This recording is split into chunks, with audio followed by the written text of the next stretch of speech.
உடல் மெலிதாக காணப்படுபவர்கள் நன்கு உடல் வலுவடைய செண்பகப்பூ மிக சிறந்த மருந்தாகும்.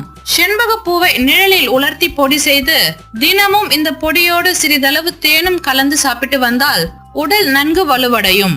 நரம்பு தளர்ச்சியால் பாதிக்கப்பட்டவர்கள் செண்பகப்பூவை கஷாயம் செய்து அதோடு பனங்கற்கண்டும் சேர்ந்து குடித்து வந்தால் நரம்பு தளர்வு நீங்கிவிடும். வாதம், பித்தம் மற்றும் கபம் இவை மூன்றும் சீரான நிலையில் இருந்தால்தான் உடல் ஆரோக்கியமாக இருக்கும். சிலருக்கு பித்த அதிகரித்து வாந்தி, மயக்கம், தலை சுற்றல் போன்றவை உண்டாகும். இவர்கள் செண்பகப்பூவை கஷாயம் செய்து குடித்து வந்தால் பித்த நீர் சுரப்பு குறைந்துவிடும். பெண்களுக்கு உண்டாகும் வெள்ளைப்படுதல் மற்றும் ஹார்மோன் பிரச்சனைகள் நீங்க தினமும் செண்பகப்பூவை கஷாயம் செய்து குடித்து வருவது நல்லது. செண்பகப்பூவை தண்ணீரில் ஊற வைத்து 30 மில்லி அளவு குடித்து வந்தால் ஜுரம், வயிற்று வலி, குமட்டல் ஆகியவை குணமாகிவிடும்.